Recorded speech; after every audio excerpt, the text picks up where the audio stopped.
Bonjour à tous et bienvenue si vous nous rejoignez sur France 24. Bienvenue dans l'entretien. Dans 3 semaines, la France, à l'instar d'autres pays, entamera le déconfinement de sa population. Une reprise partielle de l'activité annoncée lundi dernier par le chef de l'État et un peu plus détaillée ce week-end par Édouard Philippe. Faut-il y voir le signe que l'épidémie recule, que l'on maîtrise un peu plus les contours de cette crise sanitaire? Qu'a-t-on appris en un mois de confinement sur ce nouveau coronavirus? Et surtout, que risquerons-nous demain après ce 11 mai? Docteur Bernard Castan, bonjour. Merci d'être avec nous aujourd'hui. Vous êtes infectiologue, chef du service des maladies infectieuses à l'hôpital de Périgueux, secrétaire par ailleurs général de la SPILF, la Société de pathologie infectieuse de langue française. Le 12 mars dernier, face aux prédictions d'une submersion du système hospitalier, la France s'était donc engagée dans une stratégie de confinement poussée, comme d'autres pays. Cette mise sur pause a eu ses effets positifs, nous dit-on. Que nous a-t-elle permis d'apprendre sur ce virus que le monde, visiblement, avait sous-estimé ? Alors effectivement, tout le monde a bien compris que ce confinement, d'abord, c'est une phase de la lutte contre l'épidémie qui est une phase subie par tout le monde, mais qui a également le mérite d'avoir démontré réellement son efficacité à plusieurs titres. On l'a bien vu au point de vue de la réduction de la contamination entre les personnes, avec le corollaire, la conséquence qui était attendue et qui est en train d'être observée, c'est la décrue progressive, effectivement, de la présence des patients en unité de réanimation qui est vraiment le nerf de la guerre. Donc ça, on a vraiment appris à mettre en place ce pare-feu de façon efficace et on a démontré qu'à ce jour, c'est effectivement une arme réellement efficace pour le contrôle de l'infection. Maintenant, le confinement, c'est subi, c'est finalement assez simple à mettre en place. Le déconfinement, ou la deuxième phase après confinement, c'est quelque chose de plus complexe parce que ça se programme et puis il y a un certain nombre d'incertitudes qui sont associées à ce déconfinement. On nous disait il y a quelques semaines encore qu'il fallait qu'une partie de la population soit immunisée pour envisager le confinement. Cette fameuse immunité de groupe, où est-ce qu'on en est exactement? Est-ce que suffisamment de Français et plus globalement dans le reste du monde, les gens ont contracté le virus, parfois de façon asymptomatique d'ailleurs? Ouais. Alors ça, c'est un des points clés, effectivement, de la gestion de la deuxième phase de cette épidémie et de confinement. Il y a deux grandes questions. C'est au plan épidémiologique, quel est le taux de personnes déjà exposées qui ont développé une réponse par anticorps? C'est ce que peut donner un résultat de sérologie à l'échelle d'une population. C'est ce qu'on appelle la séroprévalence. Donc, ça nous donnera ce paramètre-là, dont les experts épidémiologistes en particulier, sur les modèles mathématiques qui ont été établis, estiment que ce taux reste extrêmement faible et probablement encore plus faible dans des zones comme la nôtre, très épargnées par l'épidémie virale dans le sud-ouest par exemple, donc à moins de 10%. Autrement dit, on n'est pas aujourd'hui en situation d'une immunité de groupe protectrice des gens les plus faibles. La deuxième grosse question sur ces sérologies, elles n'ont et n'auraient de sens, effectivement, que si on a l'absolue certitude que cette immunité est réellement protectrice et surtout pendant quelle durée. C'est la question que j'allais vous poser. Tout le monde a bien poser. compris qu'aujourd'hui, nous n'avions pas tous les éléments. On n'est pas en mesure aujourd'hui de dire à un malade, à quelqu'un qui a contracté ce Covid-19, combien de temps il est protégé, s'il a développé ou pas suffisamment d'anticorps. Ça, c'est une vraie question qui est posée. Hein. Oui, non, c'est une vraie question. Alors, le terme qui revient toujours en ce moment, c'est l'humilité. On a surtout beaucoup appris de cette épidémie à éviter d'affirmer de façon péremptoire des choses qu'on ne maîtrise pas. On a donc des éléments.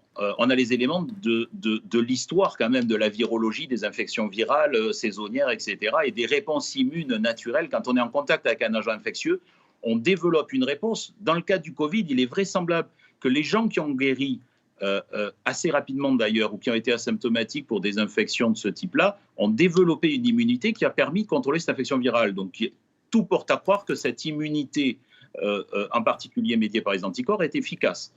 On a même envisagé et on a débuté des essais thérapeutiques pour utiliser les anticorps de patients guéris pour les utiliser chez des patients débutant leur symptomatologie. Donc, on a une forte présomption sur l'efficacité de cette immunité, au moins sur le court terme. Ensuite, pour répondre de façon formelle sur le long terme, il faut effectivement ce délai d'études épidémiologiques et virologiques et immunologiques pour dire en combien de temps ce phénomène s'épuise.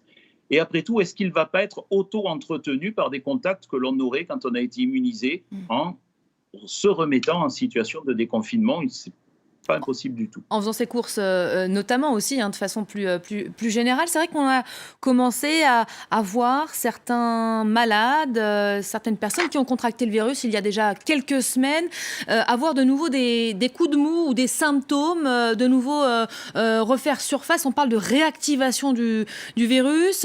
Qu'est-ce que vous en savez de tout cela aujourd'hui ? Je crois qu'il faut être très très prudent entre la symptomatologie évoquée par des personnes qui peuvent être extrêmement fatiguées. L'asthénie post-infectieuse, on la connaît bien, on la connaît dans le cadre de la grippe, etc. Mais ce n'est pas parce qu'on a un état de fatigue ou une symptomatologie frustre au décours d'une infection de type Covid que pour autant c'est corrélé à une réactivation de l'infection virale. On n'a pas de données aujourd'hui pour considérer que 3 semaines après une infection virale avec développement d'immunité, on a des prélèvements nasopharyngés de nouveau positifs. Et donc, l'arrière-pensée, c'est de dire que l'on serait de nouveau potentiellement contagieux pour notre environnement proche. Donc, aujourd'hui, je crois qu'il ne faut pas jouer à se faire peur. On est dans un modèle d'infection virale à réponse immunitaire médiée par des anticorps qui bientôt sera mesurable assez facilement par des sérologies automatisées. Le modèle de réponse de cette infection, c'est dans la très grande majorité des cas des présentations de gens qui soit sont asymptomatiques, soit ont une symptomatologie qui permet un maintien à domicile pour les moins fragiles d'entre nous, et une guérison spontanée, en l'absence de toute thérapeutique. Donc c'est ça quand même le modèle aujourd'hui de cette infection virale. Il y a fort à penser que s'il y avait une séroprévalence élevée, un taux très élevé de la population qui développait des anticorps contre cette infection, les choses seraient probablement beaucoup plus simples à l'avenir. Mais on n'en est pas là. On a assisté, docteur, ces derniers jours à un certain nombre de revirements, notamment sur la question des enfants. Sont-ils ou non vecteurs de la maladie ? On a beaucoup dit d'abord que oui, d'où cette décision de fermer d'emblée en premier lieu les écoles. Et aujourd'hui, on nous dit peu à peu près tout le contraire. Votre avis à vous sur cette question, la réouverture des écoles le 11 mai, ça pose problème ou pas ? C'est typiquement sur cette question-là le modèle de la stratégie qu'on met en place à mesure des connaissances que l'on acquiert sur l'infection virale. Au tout début, on est dans l'inconnu absolu. C'est par définition une infection virale émergente. Il y a des précautions qui sont prises très précocement et qui laissaient penser que les enfants pouvaient être largement infectés et contaminés tout en restant asymptomatiques. On a su très tôt qu'ils ne développaient pas de forme grave, ce qui ne sous-entendait pas qu'ils n'étaient pas réservoirs de l'infection. Au fil du temps, et très vite, vous vous rendez compte, en 2 mois et demi à peine, on a des éléments, et là il faut en croire très largement des gens comme Robert Cohen, par exemple, infectiologue, pédiatre, etc., et toutes les équipes qui travaillent là-dessus, sur les études autour de la réponse immune et de l'infection virale chez ces enfants, qui nous disent très clairement, non seulement ils font peu de formes graves, mais en plus ils acquièrent beaucoup moins fréquemment, même si on ne sait pas précisément pourquoi, même s'il y a des hypothèses, ils acquièrent beaucoup moins fréquemment que les adultes l'infection virale à Covid-19. Concrètement, ça veut dire qu'à partir du 11 mai, quand le déconfinement partiel sera amorcé, les petits-enfants pourront de nouveau aller déjeuner avec leurs grands-parents le week-end ? Alors, déjà, ils iront à l'école sans la moindre hésitation. Ça, c'est une très, très, très bonne chose. Il faudra être prudent, c'est-à-dire que l'école, effectivement, les enfants, on maintient ce que l'on vient de dire là et puis ils peuvent y retourner. Il faudra faire surtout attention aux parents qui iront chercher les enfants devant les écoles. Il va falloir organiser quand même tout ça. Et puis ensuite, sur la question très précise que vous me posez, vous avez vu à quel point on régulait progressivement la réintroduction des visites en EHPAD auprès des gens les plus âgés, les plus fragiles. N'allons pas prendre des risques démesurés au-delà de ce que l'on a dit sur les enfants. Je crois qu'il faudra raison garder et ne pas tout d'un coup ouvrir les vannes massivement d'un risque de transmission croisée. D'accord. Donc même si le risque est faible, l'autorisation de nouveau, c'est de protéger les gens les plus vulnérables. L'autorisation de nouveau de Pardon, allez-y. visiter les proches dans les EHPAD, si c'est fait de façon très encadrée, pour vous non plus, ça ne pose pas problème?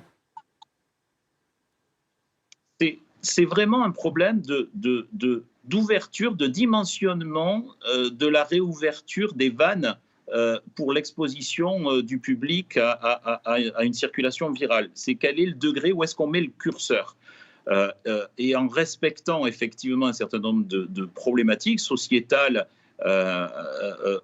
vis-à-vis de ces personnes-là. Donc, il faut protéger au maximum les plus vulnérables, tout en repermettant progressivement une reprise de toutes les activités sociales, économiques, pour les gens qui majoritairement sont susceptibles de développer une forme moins grave, donc de ne pas aller en unité de réanimation et réengorger les hôpitaux.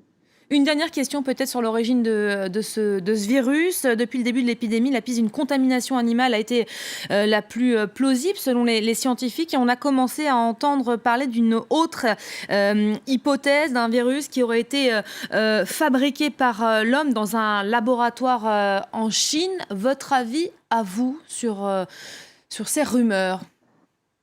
Oui, je crois qu'aujourd'hui, c'est pas le sujet, c'est pas le temps de ces évaluations-là. On a dit énormément de choses absolument ridicules et démontées aujourd'hui de manière formelle devant l'apparition du VIH en son temps.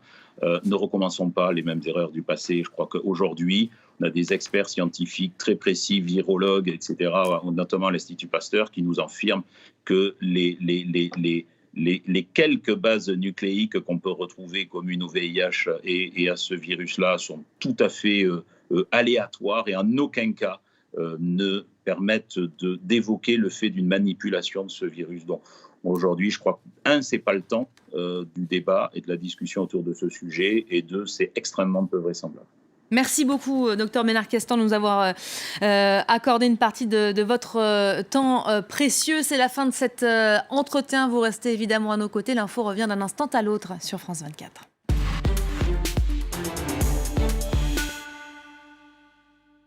La météo avec la Caisse d'épargne. Sécurisez l'avenir de votre famille avec les solutions de prévoyance. Caisse d'épargne, vous être utile.